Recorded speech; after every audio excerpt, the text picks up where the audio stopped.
Hello everyone and welcome back to Intro to Python here on Cybrary On Demand. I, as always, am your instructor Joe Perry, and in this lesson today we're going to be learning about if statements in Lesson 3, Programming Basics. So Lesson 3, our objectives are going to be understand and define the term flow control, understand and apply if statements, and learn the components of if statements. Now this has a slightly Python bent.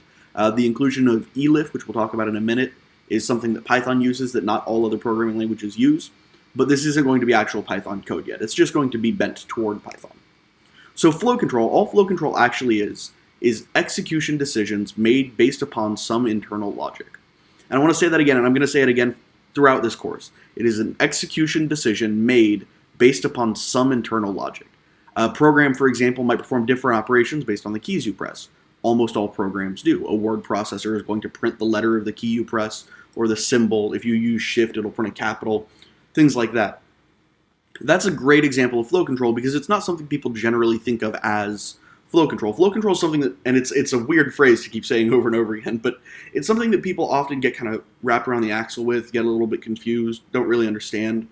And really it's because it's being overcomplicated. The simple fact of the matter is that any decision your program makes based on some internal logic, some evaluation of truth or falsehood, that's all flow control. And that's all it is. And so don't get too far into the weeds on it. Just understand that it is a decision your program is making. So if statements specifically in this lesson, going back to the Boolean logic we talked about in our earlier lesson, if is implied in all of those statements, right? All of those statements can be framed and generally are framed as if then. If A equals 1 and B equals 1, then A and B equals 1. Or if A equals 1 or B equals 1, then A or B equals 1. It's really easy to understand, or it's not really easy to understand, that's not a fair thing to say. It's very straightforward. It's all you're doing with if is you're just using it to evaluate a condition. You'll often hear this referred to as a conditional, and in the help sheets and the help documentation that we provide, it is referred to as a conditional statement. So some examples of if sort of from everyday life: if it is raining, wear a raincoat. If the subway is late, yell at the sign. That doesn't help, but if you've never lived in Washington, D.C., I don't know how to tell you how much better it makes you feel to shout at a subway sign that has done nothing wrong, but it gets out a little bit of your aggression. And in D.C., that's very, very important. If the number x is divisible by 3, print yes to the screen. That's a more programmatic example. That's something that's going to often show up in different programs, different tools. Having menus that are based on a control number that is actually a number, an integer of some kind. That's a very, very common paradigm used to control a program. You'll see the graphic above me is a flowchart. Flowcharts are a great way of learning to understand if statements. I'm aware that's probably pretty hard to read. That's okay. It's actually just an XKCD comic. I mentioned before, and I'll mention again, you're going to see a lot of those in this series, and in basically everything I do, because XKCD is glorious.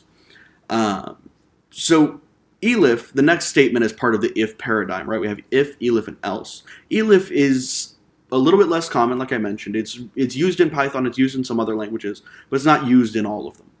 The way elif works is it is actually its own if statement. It's sort of a hybrid of else and if.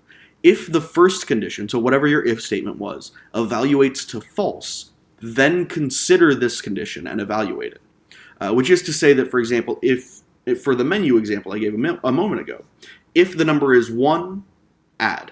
Say it's a calculator. If the number is 1, perform the add operation. If elif the number is 2, perform the subtract operation.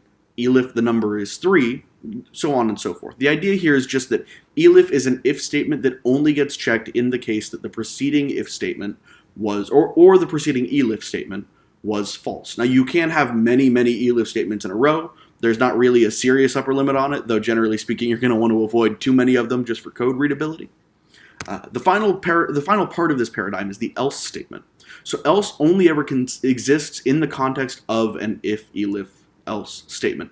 It exists also for a type of loop, but we'll talk about that later. The point is it only exists in the context of evaluation, of a truth or falsehood determination, right? Of flow control.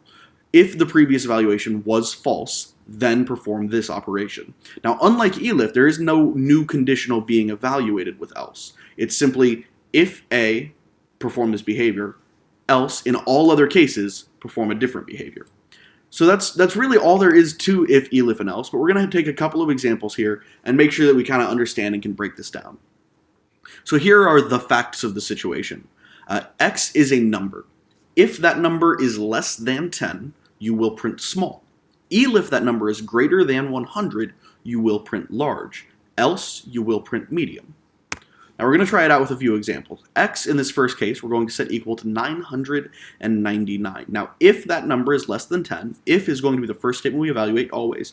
In most programs, within certain contexts, your statements are going to be evaluated from top to bottom. Functions will mess with that a little bit, and we'll talk about why and how later. But generally speaking, you're going to evaluate from top to bottom. But even in cases where that might be messed up for some reason, you've got complex go-tos or whatever, if, elif, and else will always be evaluated in the order of if, elif, and else. And if you don't have an if, you can't have an elif or an else. So if that number is less than 10, print small. Well, 999, of course, is larger than 10, so we're not going to print small. That is evaluated to false, therefore we're going to consider the second statement. Elif that number is greater than 100, print large. Well, the last time I checked, 999 is larger than 100, therefore we print large. Now what happens if x equals 15? Well, x, if that number is less than 10, we print small. 15 is still larger than 10. If that number is greater than 100, print large. Well, it's smaller than 100, so we can't perform that operation either. Else, print medium. Now again, there's no new evaluation. We're not saying if it's some set of numbers, if it's within some range. Simply, if neither of the previous two conditions are met, just print medium. Then we have x equals 1. If the number is less than 10, print small. Of course, that's going to be our first evaluation because that's the first line we check. And sure enough, it is small. So that's all there is for lesson 3 in this lesson. Again, we talked about the concept of flow control, which is an execution decision based upon some internal logic. Then we went ahead and we talked about if statements, if, elif, and else, and we understood the way that those 3 statements fit together and how they work. Join me in the next lesson, which is going to be discussing for loops. That'll be lesson 4. Kind of worked out. Did not mean to do that. Actually did not realize that worked out that way until just now. I have been recording this course for 2 weeks, and I just realized the unintentional pun. Anyway, I'll see you back in lesson 4, for loops. As always, I'm your instructor, Joe Perry, and thank you for joining us on Cybrary On Demand.